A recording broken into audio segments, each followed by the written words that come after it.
Hi, this is Peter Schweizer, and welcome to The Drill Down, where we relentlessly expose cronyism, corruption, and the abuse of power in Washington, D.C.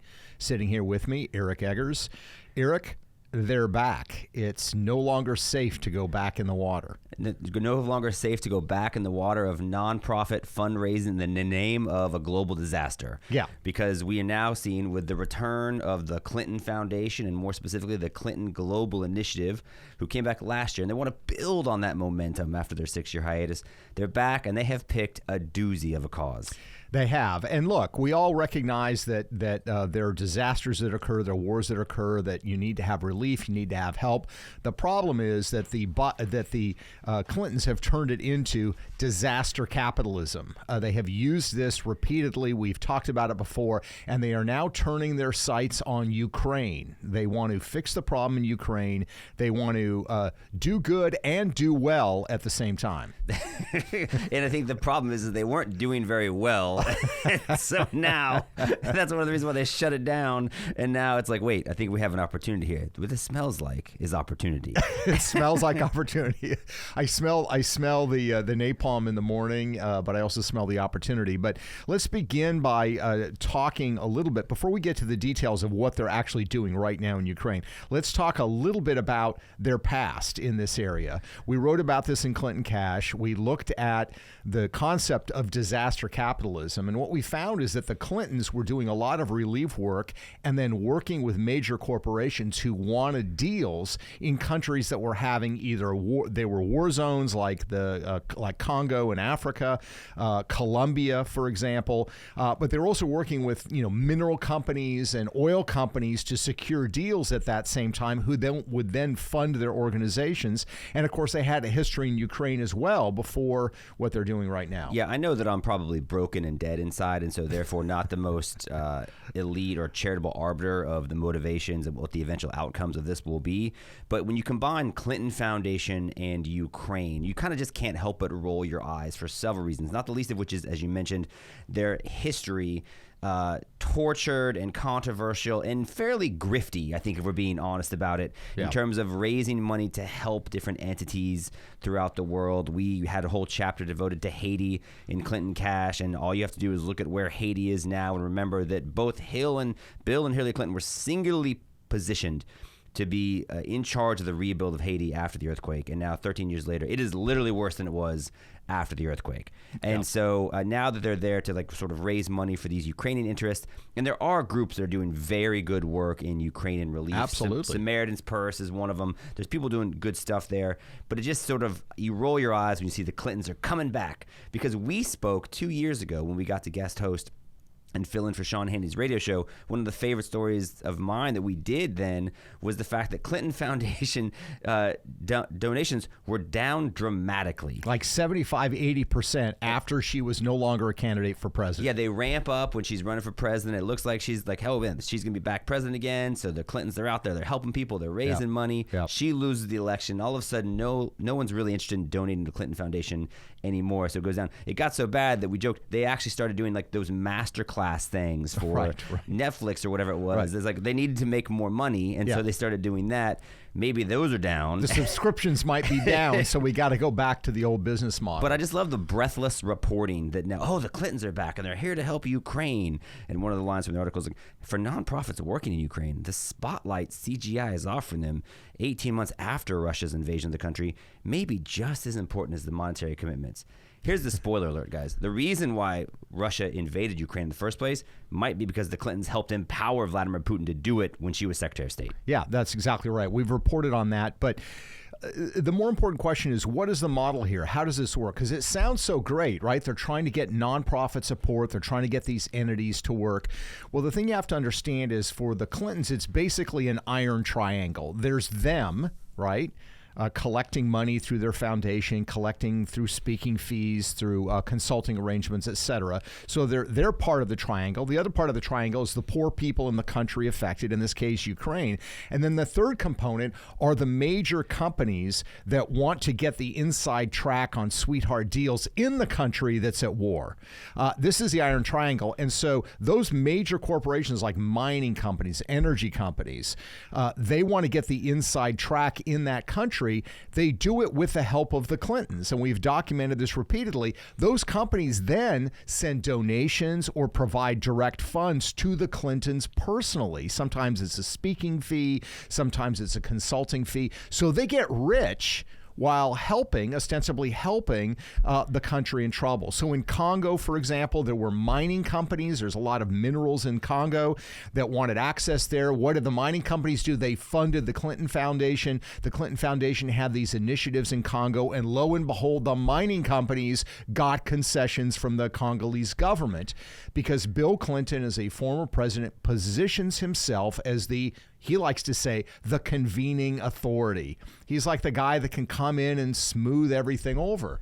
So he did it in Congo. In Colombia, it was the same thing. A guy named Frank Giustra, an investor, had deals that he wanted done in Colombia. Colombia had been going through ostensibly a civil war. Same thing. Tens of millions of dollars flow to the Clintons. Lo and behold, this guy, with the help of then Secretary of State Hillary Clinton, gets inside track on sweetheart deals in the country. So Ukraine, there's a history that the Clintons have with Ukraine going back as well, now, right? Now stop. I need to go the other way. I'm a Gemini, right? So I need to balance things out. And I feel like I was unfair earlier. So now I'm going to defend the Clinton Foundation. Okay. I'm going to say that I don't think it's right for you to accuse them of being opportunistic or timely with the fact that they've taken. I think it's surely just a coincidence that the single largest donor to the Clinton Foundation ever happens to be a Ukrainian man. Energy mogul.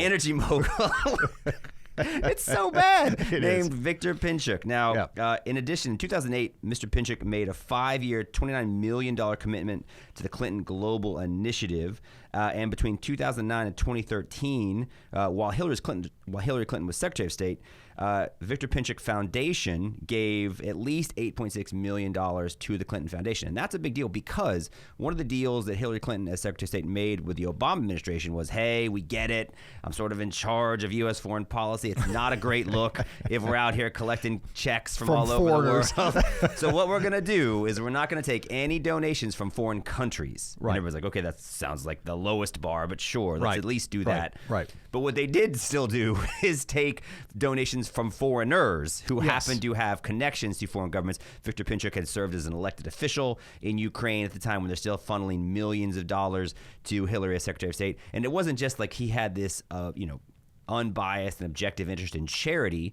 He, while Hillary was Secretary of State, happened to be engaged in trading with Iran, which at the time was a big no-no. And he should have been sanctioned by... He at least could have been sanctioned by the State Department. Did it happen? Did Hillary Clinton sanction him? No.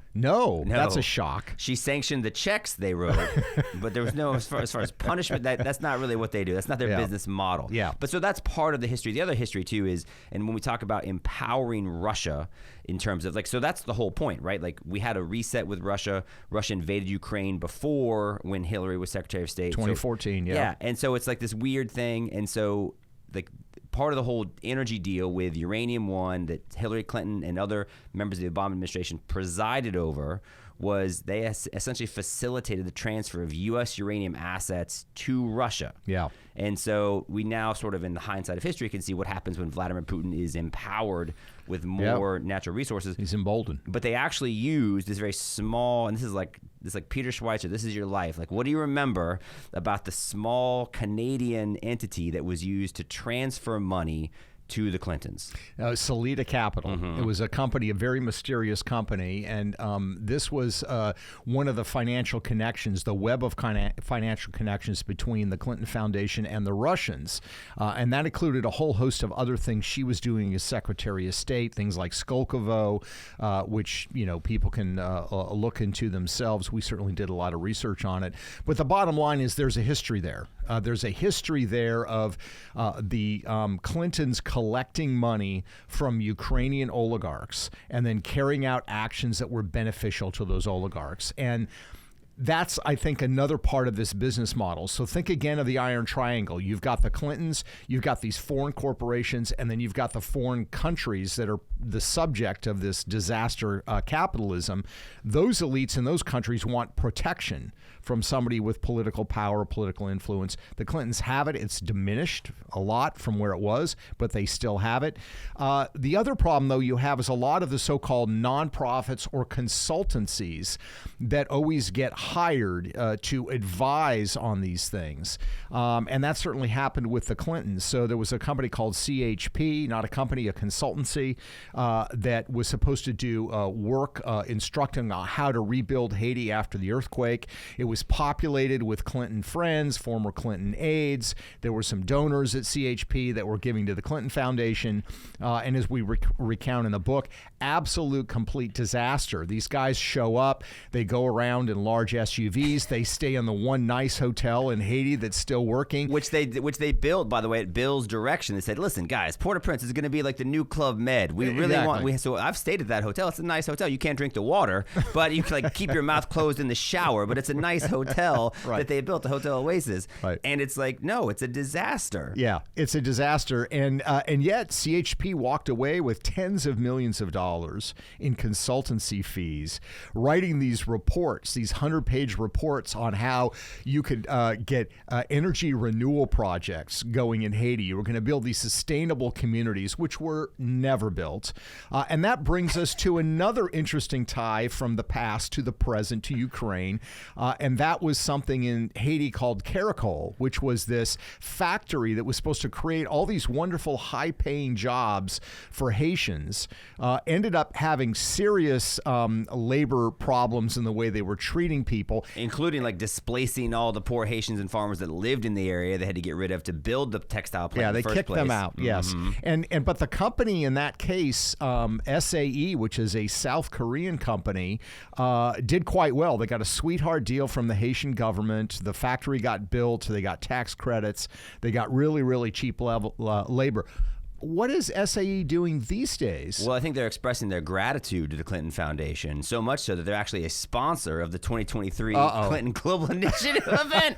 And this is the crazy. They're back for more. And this is why it's so bad. And maybe, again, hey, we all hope the best for the people of Ukraine. Of course. I do think it's funny, though, that there's this move in the Republican Party to be like, okay, we can't continue to fund Ukraine's defense. Meanwhile, Hillary Clinton is partnering with the First Lady of Ukraine as part of their whole relief effort. So they're kind of going the other way. But to your point, the role that the Clinton Global Initiative, this convening entity, this convenient event that Bill Clinton presides over, I mean, we know before when there's a country in trouble, I'm just saying, be careful, Ukraine, because before when they did this, when they brought everyone together to help Haiti out, a couple different things happened. There's this guy named Dennis O'Brien. He's this Irish guy. He owned a cell phone company called Digicel, and they saw in the wake of the earthquake, they got a grant, and they got this deal with the United States government that Hillary Clinton was in charge of, essentially helped mobile banking happen. His cell phone company takes off. This Haitian cell phone company, there's articles that say, it's our most profitable year ever in the wake of the post-earthquake environment in Haiti. And they're giving money to the Clintons. Giving money to the Clintons in terms of donations to the foundation, paying for speeches, the flying on his plane. They're close, right? But then the other thing happens is at this Clinton Global Initiative event, this guy who happens to be involved with one of the entities so Haiti decides to open up gold mining. Hey, we got some natural resources, we have massive deforestation, we've got massive problems, but we do have potentially some gold. So we're going to open up some gold mining permits for these two different companies. One of the companies named VCS Mining, the guy comes to a Clinton Global Initiative event. Bill's like, I'm going to introduce you around. We'll kind of help you get entrance into the natural resource market because we're big here. We know a lot of people that are into the natural resources. And then what happens at that event is the person that seems to matter that he meets is actually Hillary Clinton's brother, Tony Rodham. And then Tony Rodham, who has a lot of background in gold mining. Yeah, as much as Hunter Biden has in natural gas in Ukraine, right? So, but so the point is that they bring these guys together, and so it's just such a bad look. But the Clintons don't care.